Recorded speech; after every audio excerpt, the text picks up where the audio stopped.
Je pense maintenant que vous dites, nous étions convaincus qu'il faut faire tawakkul, mais maintenant encore plus. On a envie d'y arriver. Que faut-il faire pour y parvenir? Que faut-il faire pour y parvenir? Quels sont les facteurs qui favorisent la confiance en Allah subhanahu wa ta'ala?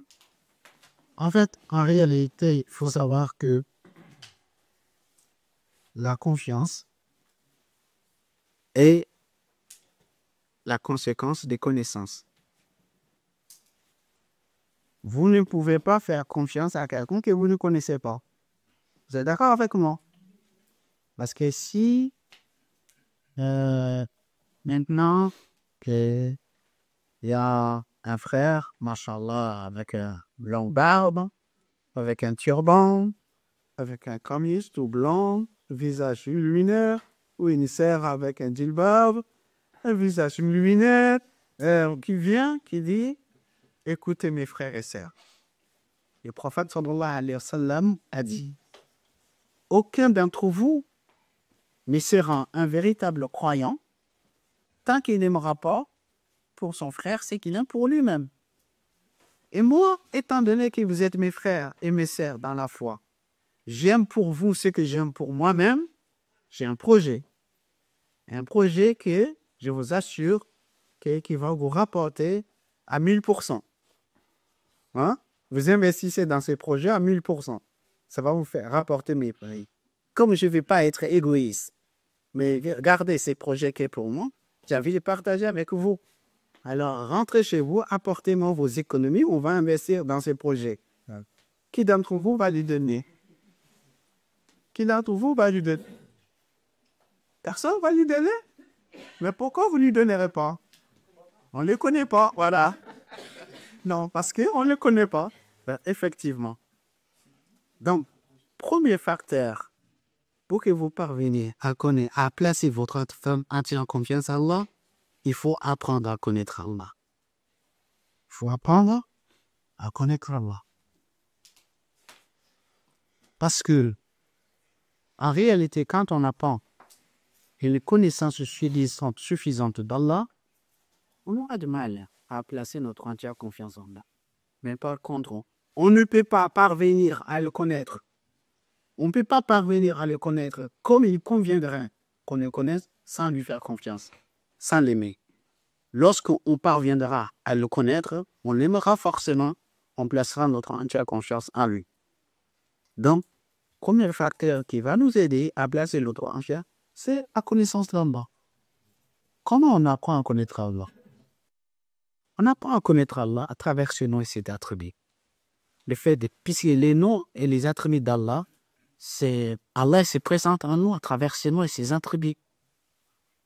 Le fait qu'il est omniscient, Al-Alim, il est omnipotent, Al-Qadir, il est Al-Hakim, il est sage, Al-Adl, il est juste, et Al-Muhsi, il est bienfaisant, et Ar-Rahman, il est tout miséricordieux, il est très miséricordieux. Les prophètes sallallahu alayhi wa sallam dit, Allah est plus miséricordieux envers ses serviteurs plus qu'il maman envers son enfant.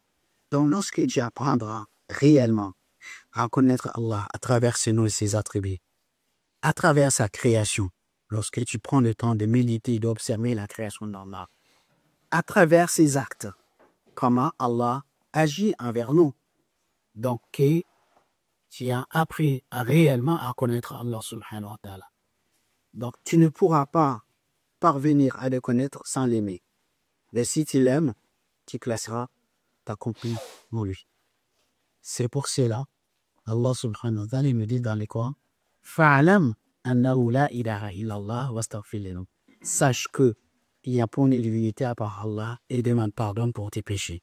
Sache, faut que tu apprennes à le connaître d'abord. Donc, premier facteur, donc, c'est apprendre à le connaître. Donc, deuxième facteur, c'est avoir confiance à sa promesse. Avoir confiance à sa promesse. Et en fait, ce deuxième, ça découle du premier. Si tu nous connais, Tu feras confiance à ses paroles, à sa promesse. Tu feras confiance, tu sais que parce que il ne manque pas à sa promesse, il ne manque pas à ses paroles. Donc, faire confiance à sa promesse. Troisième facteur, comme Ibn Qayyim le dit, il dit le fait que le cœur s'enracine dans le tawhid. Il faut que le cœur soit enraciné dans le tawhid. C'est-à-dire, il faut que tu parviennes à réaliser un tawhid, c'est-à-dire l'unicité de Dieu. C'est-à-dire, le seul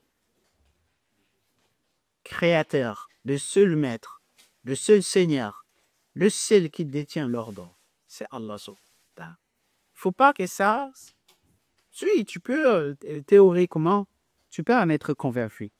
Mais il ne faut pas que juste ça reste dans ta tête. Qu'il est le seul créateur, le seul seigneur, le seul maître, le seul qui détient l'ordre. Mais il faut que cela, cette conviction intellectuelle, il faut que ça se traduise en émotion, en un sentiment qui t'anime. Il faut que ça se traduise en une émotion, en un sentiment qui t'anime, que tu fais que tu sais que, en fait, il est le seul qui détient l'ordre.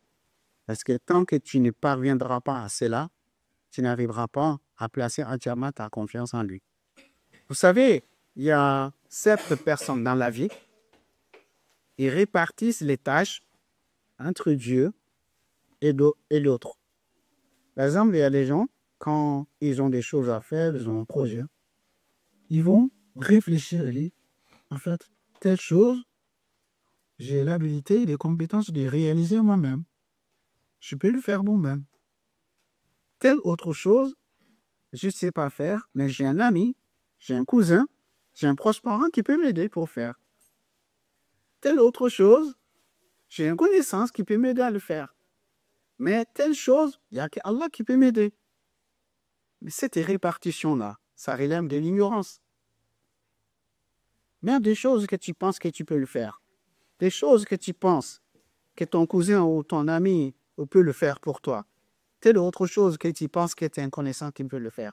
Normalement, pour toute chose, tu devrais avoir le même sentiment, la même attitude de dire, il n'y a que Allah qui peut m'aider pour faire ça. C'est ça qui veut dire qu'enraciner le cœur dans le tawhid. Quand le prophète sallallahu alayhi wa sallam nous dit que cette phrase est un trésor parmi les trésors du paradis, qui est la hawla wa la quwwata illa billah. Il n'y a de force ni de puissance que par Allah.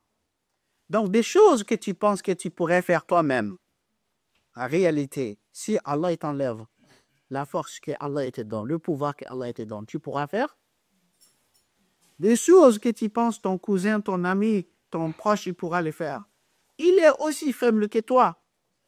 Donc, comment tu répartis les tâches entre il y a telle chose, je peux le faire, telle autre chose, j'ai un cousin qui peut m'aider, j'ai un ami qui peut m'aider, telle chose, j'ai une connaissance, telle autre chose, il n'y a qu'Allah. Pour toutes les choses, il y a qui peut t'aider. Donc, c'est ça. Ça, tu veux dire que ton cœur soit enraciné dans le tawhid. Non, il n'y a pas d'autres qui décident ou qui détiennent le pouvoir en dehors d'Allah subhanahu. Il n'y a qu'une lui. Il n'y a qu'une lui. Donc, autre point, quatrième chose, c'est le fait d'arriver à se faire une bonne opinion sur Allah. Le fait de penser bien de lui. Tu ne pourras jamais placer ta confiance en lui si tu ne te fais pas une bonne opinion sur lui, si tu ne penses pas de bien de lui. Et aussi, il faut savoir, pour que tu puisses te faire une bonne opinion sur lui, il faut entretenir lui. Il faut entretenir une bonne relation avec lui. Si tu n'entretiens pas une bonne relation avec lui, tu ne pourras pas te faire une bonne idée de lui. Imaginez dans la vie de tous les jours, si dans vos entourages, il y a une personne que vous n'entendez pas avec lui, vous n'êtes pas en bon terme, Vous vous entendez pas avec lui, vous n'êtes pas en bon terme, et avec lui, vous n'êtes pas en accord avec lui, eh bien, et que vous avez besoin de lui. Vous avez besoin de lui. Vous savez que vous entendez tant, vous n'êtes pas en bon terme, et vous n'entretenez pas une bonne relation avec lui. Et puis, tac, vous avez besoin de lui. Est-ce que vous arrivez à vous penser, ah oui, si je vais lui demander, il va me le faire tout de suite. Vous arriverez à vous faire une bonne opinion sur lui. La première des choses, ah, lui là, il va jamais me le faire. Si c'était quelqu'un d'autre, peut-être. Pourquoi? Parce que vous n'arriverez pas à vous faire une bonne opinion sur lui puisque vous n'êtes pas en bon terme avec lui. Donc, de même aussi, pour que vous puissiez vous faire une bonne opinion sur Allah subhanahu wa ta'ala, il faut que vous entretenez un bon rapport, une bonne relation avec lui. Lorsque vous entretenez une bonne relation avec lui, vous dites, mais oui, Allah subhanahu wa ta'ala dit dans les hadiths qudsi, Ana inda dhanni abdi bi wa ana ma'ahu idha dhakarani. Allah dit, je serai conforme à l'opinion que mon serviteur s'est fait de moi. Je suis avec lui lorsqu'il se souvient de moi. Et dans un autre hadith dit, je serai conforme à la pensée que mon serviteur s'est fait de moi, qui pense de moi ce qu'il veut. Qui pense de moi ce qu'il veut. Donc, arriver à se faire une bonne opinion sur Allah subhanahu wa ta'ala. Et pour arriver à cela, il faut entretenir une bonne relation. Parce que si toi, tu désobéis à ses ordres, tu transgresses à la limite, tu outrepasses ses interdits, après, tu aurais de mal à te faire une bonne opinion sur lui. C'est lorsque tu vas te dire, tu dis, mais en réalité, je ne le respecte pas, je ne respecte pas ses limites. Donc, je ne pense pas qu'il va être pour moi ce que j'aurais aimé qu'il soit pour moi. Donc, il faut entretenir une bonne relation avec lui. Bien. Autre point, c'est le fait de connaître ses limites. Hein? Le fait de connaître et être conscient de ce qu'on aime et connaître ses limites. Allah subhanahu wa ta'ala nous dit dans le Coran, Ya ayyuhan nas antumul fuqara ila Allah. Il dit, oh vous les hommes, c'est vous les pauvres, c'est vous les indigents vis-à-vis d'Allah.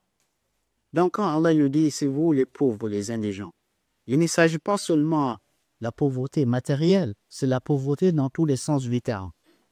On est pauvre dans notre savoir, on est pauvre dans nos pouvoirs, on est pauvre dans nos compétences, on est pauvre dans nos richesses, on est pauvre dans tout. Ben, si Dieu consomme que tu es pauvre, qui est totalement dépendant de lui, qui est totalement dépendant de nous, donc qui fera preuve d'humilité. Mais si tu penses que tu peux te passer d'eux, mais pourquoi tu vas te remettre elle? Alors que tu penses que tu peux te passer d'eux. Donc, tu te donnes. Et autre point, c'est aussi le fait de croire au destin. Le fait d'avoir foi au destin. Donc, c'est pas pour rien que le fait de croire à la prédestination, que ça fait partie des fondements de la croyance en l'islam. Parce que le destin, c'est quoi? Ça veut dire Allah subhanahu wa ta'ala, avant de créer la création, Allah il savait ce qui va se passer. Allah il a écrit tout ce qui se passe, tout ce qui va se passer. Et rien ne se passe que conformément à ce qui a été écrit. Et rien ne se passe avec la permission d'Allah. Donc, si je crois au destin, cette foi au destin, ça va être une motivation pour moi de faire ce que Allah me demande de faire, ce que Allah m'a ordonné de faire. Mais je sais que c'est Allah qui détient la clé de toutes choses, c'est Allah qui détient l'ordre de toutes choses. Donc, aussi, un dernier point pour qu'on parvienne à placer notre entière confiance en Allah, c'est le fait de connaître le mérite et l'importance. Comme on vient de dire aujourd'hui, le fait de connaître le mérite et l'importance, c'est ça qui va me motiver et dire, Inch'Allah, il faut que j'arrive à placer entièrement ma confiance en Allah subhanahu wa ta'ala.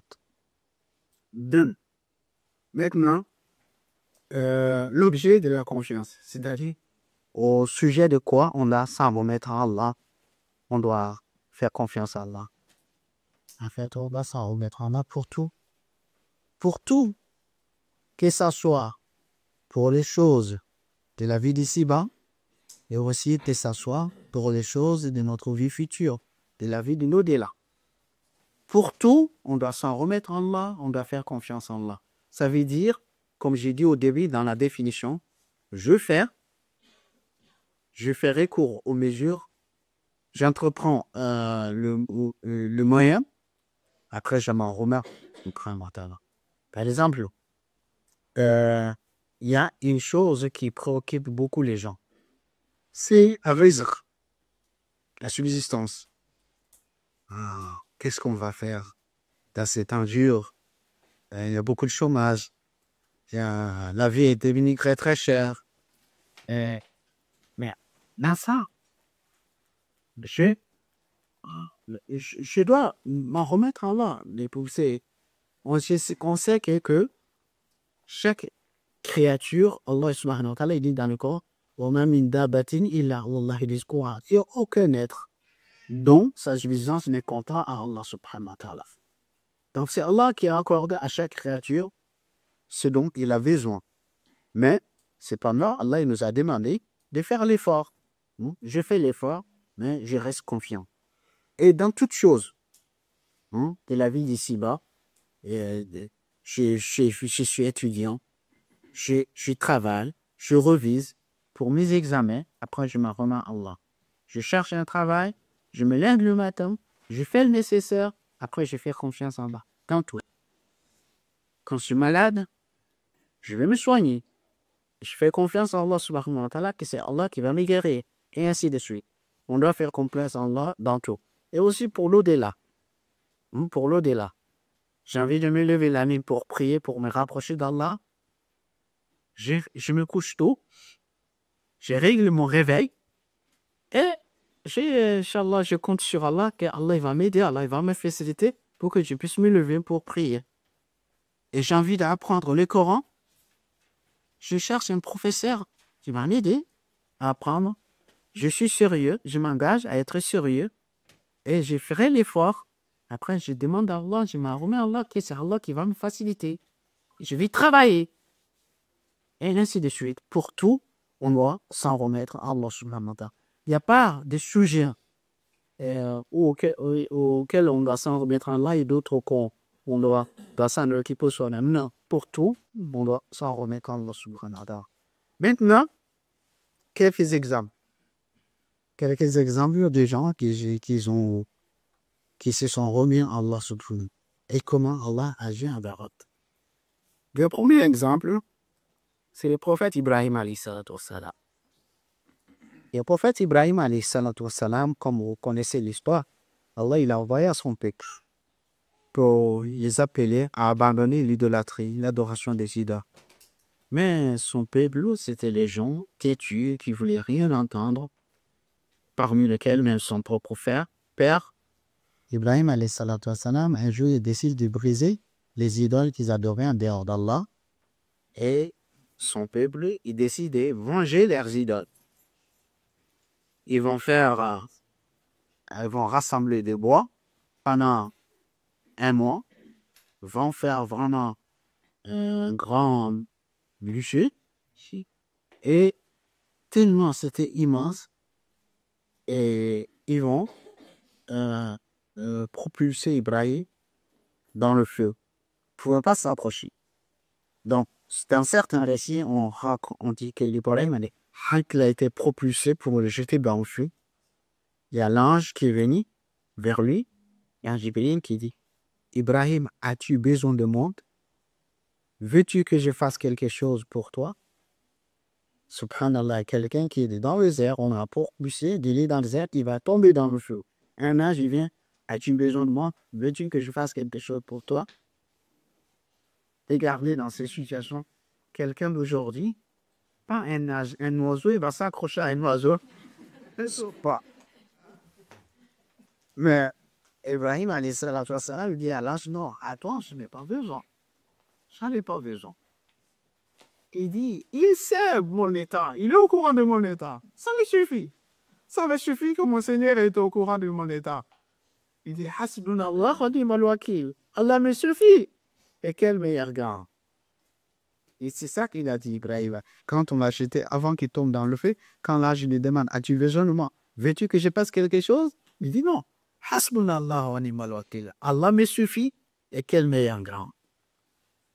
Le résultat était quoi? Allah il dit, Qulna ya naru kuni bardan wa salaman ala Ibrahim.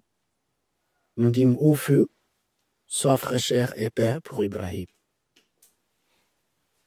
Soit, les savants ils disent, si Allah n'avait pas dit et paix, il dit soit fraîcheur et paix, il dit Ibrahim sera congelé dans le feu. Mais Allah il dit soit fraîcheur et paix pour lui. Et c'était vraiment fraîcheur pour eux. On dit qu'on a interrogé Ibrahim quand il est sorti du feu. Et quels sont les meilleurs jours de ta vie? Il dit ce sont les jours que j'ai passés dans le feu.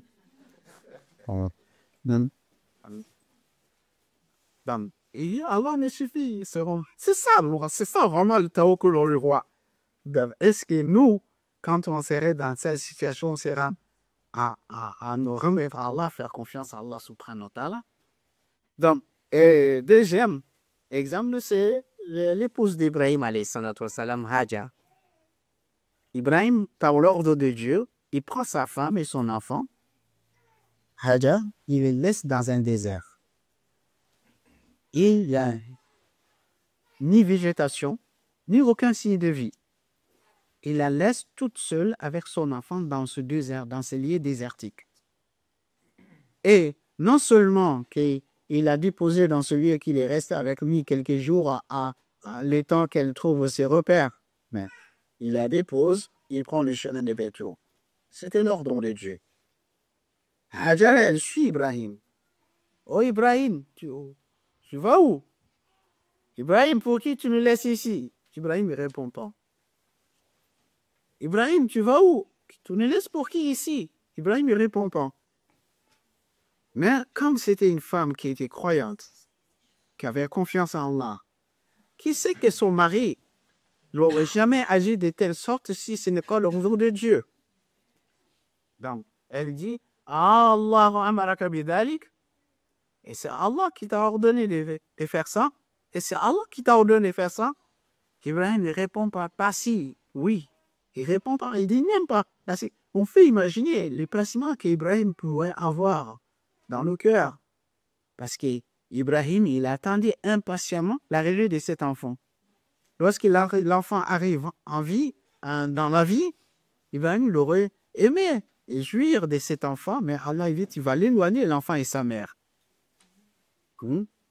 Ibrahim va assez m'écrire. Quand elle dit, et c'est Allah qui t'a ordonné de faire ça, Ibrahim dessine, il dit oui. Elle dit, alors tu peux t'en aller. Allah, il ne nous abandonnera pas.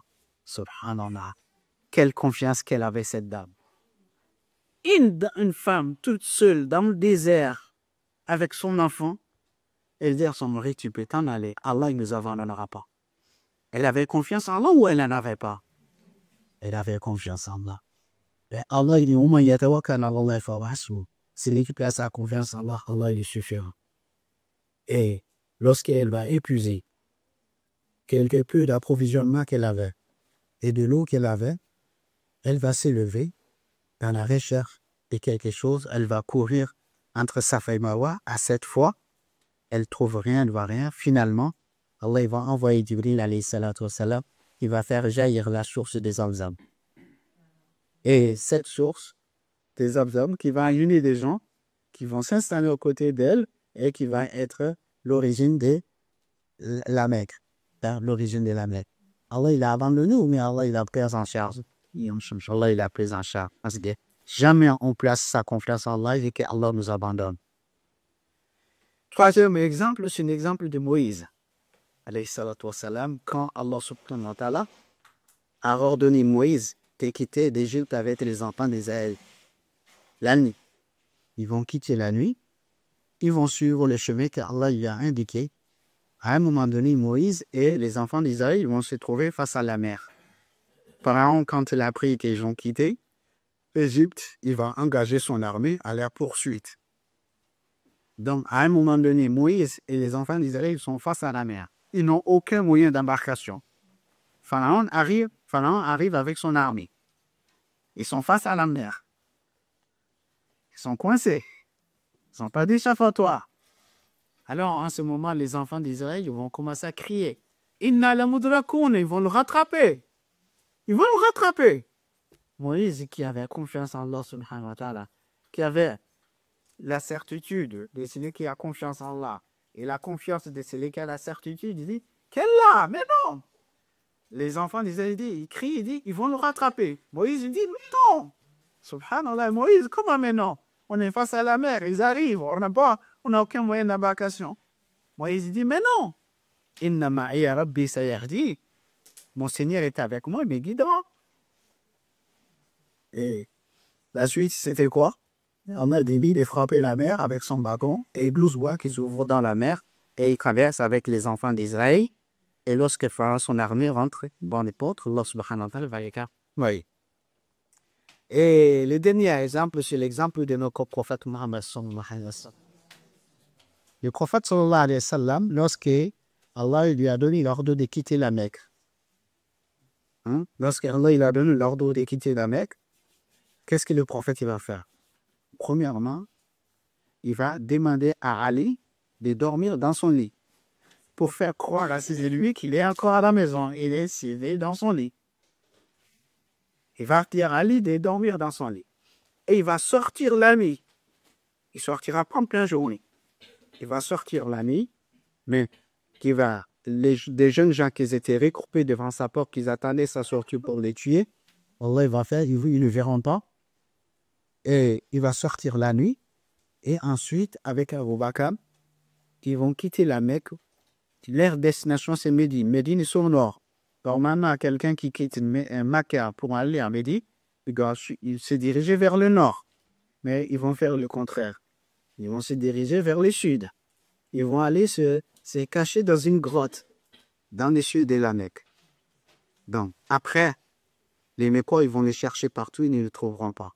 Quand on va bien, le prophète sallallahu alayhi wa sallam, il n'a pas dit « Je suis confiant, Allah va me protéger, je ne fais rien ». Non. Il demande à Ali de dormir dans son lit. Il sort la nuit. Il se dirige vers le sud. Au lieu de se diriger vers le nord, il va se cacher dans une grotte. Quand ils étaient dans la grotte, à un moment donné, les Mecquois, ceux qui les cherchaient, ils arrivent jusqu'à devant la grotte. Ils se arrivent devant la grotte. Abu Bakr, il voit leurs pieds. Il dit au prophète, il a une peur, Abu Bakr. Mais pour le prophète, parce qu'il dit, si le prophète il s'est fait tuer, c'est la fin de l'islam. Il n'avait pas peur pour lui. Il dit au prophète, il murmure, il dit au prophète, il suffit que l'un d'entre eux baisse le regard sous ses pieds pour nous voir. À ce moment-là, ils sont dans la grotte, il n'y a pas d'autre échappatoire, ils sont entourés par des ennemis. Le prophète, il était serein. Il avait la quiétude, la sérénité. Il rassura, comme Abu Bakr. Il lui dit, Ya Abu Bakr, oh Abu Bakr, ma dhannuka bithnayn Allahu thalithuma. Que penses-tu des deux personnes dont Allah est leur troisième? La tahzan inna Allah ma'ana. Ne sois pas triste, Allah est avec nous. Ouais, subhanallah. Il est dans l'impasse.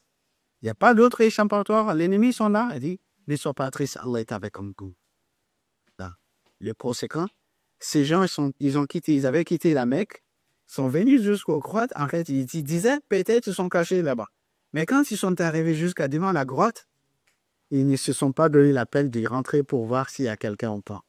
Parce que c'est Allah qui les a empêchés. Les prophètes sallallahu alayhi wa sallam voient qu'elle était prise en charge par un autre mandat. Donc ainsi, en fait, dans la vie, lorsqu'on place sa confiance en Allah, Allah il a promis qu'il nous prend en charge. Et effectivement, Allah subhanahu wa ta'ala, quiconque qui place sa confiance en Allah subhanahu wa ta'ala, Allah, il le prend en charge. Donc en fait, pour terminer, en réalité, lorsque on arrive à placer sa confiance en Allah subhanahu wa ta'ala, cela nous procure une force invincible. C'est la personne qui place sa confiance en Allah. Si on lui dit le monde entier se sont réunis contre toi, il ne fléchira pas, il n'aura pas peur. Parce qu'il sait que son protecteur, son allié, c'est Allah subhanahu wa ta'ala. Donc, arriver à placer sa confiance en Allah, ça nous procure une force invincible. On ne s'inclinera que devant Allah subhanahu wa ta'ala. Que devant Allah subhanahu wa ta'ala. Deuxièmement, le fait d'arriver à placer sa confiance en Allah, ça nous procure une sérénité, une quiétude, une assurance qui fait que même si le ciel s'écroule sur la terre, on ne sera pas inquiet. Hein? On sait qu'Allah subhanahu wa ta'ala aménagera pour nous une issue favorable. Une issue favorable. Et puis aussi, pour terminer, dernier point, lorsqu'on arrive à placer votre entière confiance en Allah subhanahu wa ta'ala, en fait, notre réussite et notre succès n'est pas un sujet qui nous fracasse. En fait, on est rassuré. On est rassuré. Mais, en fait, faut arriver réellement à que la confiance en Allah, que ça ne reste pas juste dans la tête. C'est-à-dire, il faut que ça soit traduit, ça devient une émotion, un sentiment qui nous anime, que tous les jours, lorsque je suis dans l'impasse, c'est en ce moment que je dois montrer que j'ai fait confiance en Allah subhanahu wa ta'ala. Qu'Allah le guide dans le droit chemin. Qu'Allah nous aide et qu'Allah nous facilite, qu'Allah fasse qu'on soit de ceux qui arrivent à placer leur entière confiance en Allah.